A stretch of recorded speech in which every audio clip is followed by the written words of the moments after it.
amawulire agagenda maaso n'okubeera nga ate gatambula enkya ya leero geg'okubeera nga Honorable Sseggirinya Mohammed owa Kawempe North kimunange avudde mu bulamu bw'ensi eno. Wabula amawulire gano si matuufu mukwano gwange, era omukulu Honorable Kyagulanyi Ssentamu abangi gwe bamanyi nga Bobi Wine avuddeyo n'abeera nga ate atangaaza ku nsonga eno. Avuddeyo n'atutegeeza nti omukulu nti abasawo bamutegeezezzaako nti just organize zalekeddeawo okubeera nga ate zikola oba mu bufunze za shutting down, wabula tannabeera nga ate afa. Era ye n'annyonnyola nti maama we ebyo abasawo bwe babimutegeezezza bw'atyo ye n'agenda maaso n'okubeera nga ate abika mutabani we, wabula akyali mulamu, era n'ategeeza nti tugende maaso n'okubeera nga ate tusabira ekyamagero. Si byangu n'akamu n'akeddagala mukwano gwange, wabula nga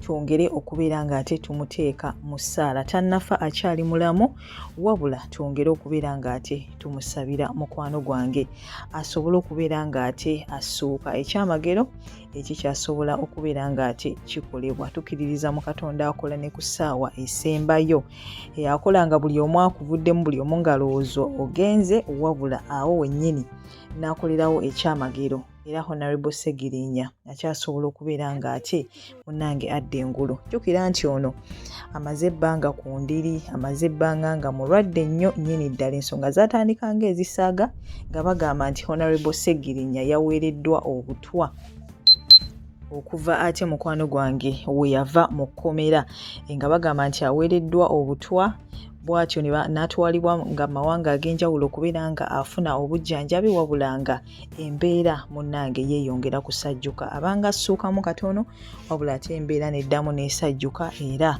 munnange n'abeerera ddala bubi. Wabula nga bambi ekisinze okubeera nga ate kisanyusa nti abantu tebamuvuddeemu, babadde nga bamulambula waneeno ne wali, ng'era bambi bamukwatirako ne ku buyambi mu bintu ebimu oba ebirala. Omukulu Honorable Sseggirinya kitusinga okubeera nga tumumanyiiko mu biseera w'abeeredde nga mulamu, munaye nga tannakosebwa. Abadde muntu muyambi nnyo eri abantu abalala, abadde ng'ayamba ng'akyalira abantu ab'enjawulo n'abakwatirako mu bintu eby'enjawulo. Bano tebalina kyakulya, bano tebalina kyakwambala, bano kwegamba baana tebasoma beetaaga kuweerera. Abadde ng'asitukiranga mu buli nsonga.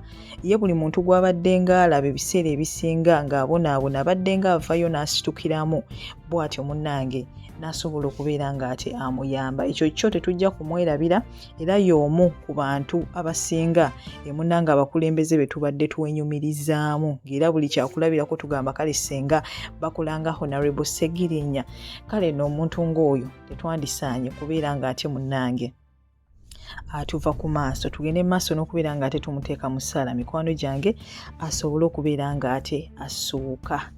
Byebyo amannya asigadde yinza Omumbeja Aisha Nassolo toseetuka. Ngenda kuba nga ate nkomawo n'amawulire amalala mangi nnyo, mangi ddala. Ngenda kusaba vidiyo eno ogimpeere like, subscribinga ate ne comment yo ogintereko wansi awo mu comment section. Goodbye for now, toseetuka.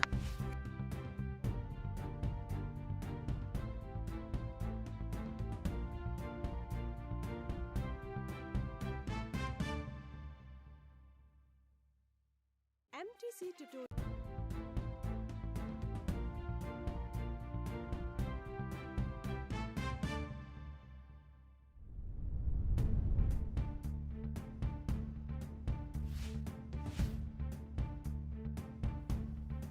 Ntaana ku ddaalo lyange Kyagulanyi mulina okumwebaza ennyo.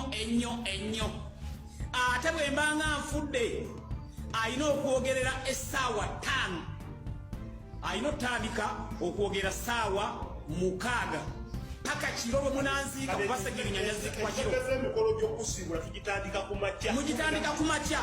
Kati Pulezidenti Robert Kyagulanyi Ssentamu aba alina njagala ayogere essaawa 5 ng'atandika ku 6, 7, 8, 9, 10, 11.